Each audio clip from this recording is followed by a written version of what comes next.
Rasa khawatir itu adalah fitrah manusia. Itu bukan sesuatu yang berlebihan, bukan sesuatu yang salah. Tapi bahwa itu menjadi ujian ya. Rasa khawatir itu kan gak nyaman bagi kita kan. Makanya karena Allah tahu manusia itu punya khawatir, punya kebingungan, punya ketakutan, punya kegundahan, kegalauan, segala macam. Allah menyiapkan obat buat kita.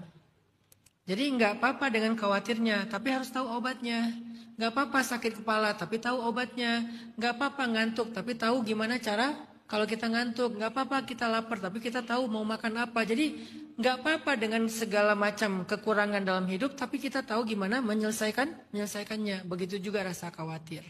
Ada obatnya kok, karena khawatir itu bagian diantara ujian-ujian jiwa, ujian-ujian perasaan. Dalam bahasa surat Al-Baqarah itu disebut zulzilu, ujian perasaan. Apa obatnya khawatir? Obatnya khawatir itu adalah belajar lebih kuat lagi dalam tawakal. Belajar memperkuat tawakal. Nanti Mbak Salsa lebih sering lagi baca ayat, hadis, cerita-cerita tentang tawakal. Apa itu tawakal? Secara bahasa nih ringkas saja ya. Secara bahasa tawakal itu artinya mewakilkan. Karena dia asal kata yang sama dengan wakil. Jadi mewakilkan. Arti mewakilkan menitip. Titipin kepada Allah.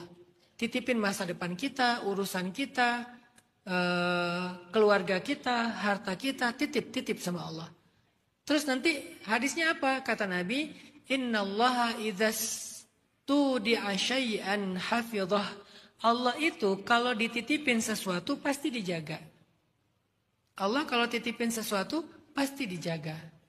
Gak pernah Allah menyia-nyiakan titipan atau amanah dari hambanya, gak pernah. Maka titipkan kepada Allah. Saya pernah bahas ini dulu banget di sharing time awal-awal tentang masalah menitipkan sesuatu pada Allah, belajar memahami takdir, dulu pernah dibahas.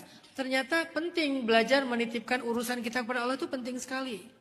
Saya sampai sekarang nggak pernah pakai asuransi kendaraan. Bukan saya anti asuransi, bukan. Kalau bab fikih saya serahkan ke masing-masing ulama. Tapi ini pilihan pribadi saya. Saya nggak pakai asuransi, menurut saya mahal sih asuransinya. Jadi mending saya, ya udahlah pakai asuransi yang saya ngerti aja. Satu, asuransi saya adalah sedekah di pagi hari. Kenapa? Kata Nabi, nggak akan ketemu sedekah dan musibah di hari yang sama. Itu kan asuransi. Yang kedua, asuransi saya adalah doa safar. Makanya karena saya nggak pakai asuransi, doa safar saya tuh panjang banget.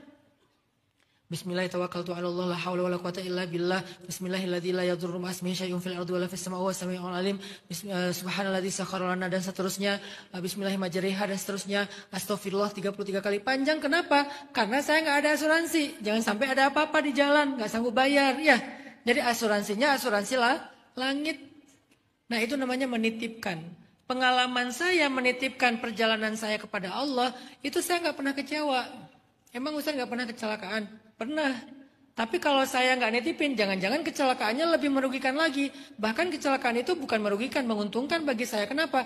Gara-gara asbab kecelakaan itu saya dapat beberapa kebaikan setelahnya. Saya pernah ditabrak mobil dari belakang, habis di bengkel 600.000. Orangnya kan lari ya. Saya nggak kejar, padahal teman-teman waktu itu di mobil itu banyak teman-teman petarung. Anak-anak yang biasa tarung di One Pride, segala macam. Jadi mereka bilang, kejar Ustaz. Nggak usah, saya bilang. Pas saya sampai di rest area, saya lihat agak penyok. Disitulah saya menyesal, harusnya saya kejar ya tadi ya. Jadi saya nggak sesoleh itu. Udah gitu, saya benerin mobilnya habis 600.000. Ternyata nggak lama kemudian, saya dapat hadiah speaker mobil, dipasang di mobil saya, seharga 30 juta.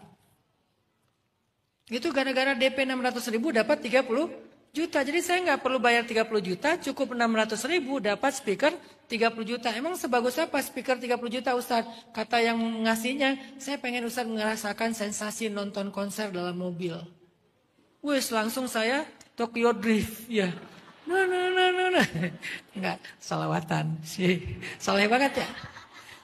Intinya adalah ternyata kalau misalnya kita belajar menyerahkan kepada Allah, titip kepada Allah, kita tuh akan lebih kayak kerasa kayak ya udahlah, ada yang jagain, ada yang menentukan, ada yang mengatur, serahin sama Allah.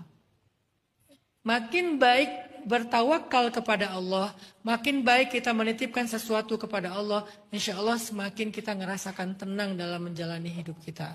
Jadi Mbak Salsa, kalau boleh ngasih saran, baca atau googling ayat tentang tawakal, hadis tentang tawakal, kisah-kisah tawakal. Itu paling gampang belajar sekarang tuh googling gitu aja. Ayat, hadis, kisah, udah. Karena kisah itu cepat banget mempengaruhi perasaan kita. Karena Allah sendiri mengatakan, kadzalika naqussu 'alaika min amba'ir rusul ma nusabbitu bihi fuadak. Begitulah kami mengisahkan kisah-kisah para nabi kepada engkau Muhammad untuk menguatkan hatimu. Nabi Muhammad itu sebaik-baik nabi, tapi masih membaca kisah nabi-nabi terdahulu. Untuk apa? Menguatkan hati beliau. Jadi kisah itu cepat sekali. Pertama ayat, kedua hadis, biar kita punya referensi yang jelas. Kemudian kisah-kisah. Insya Allah Mbak Salsa akan lebih tenang setelahnya.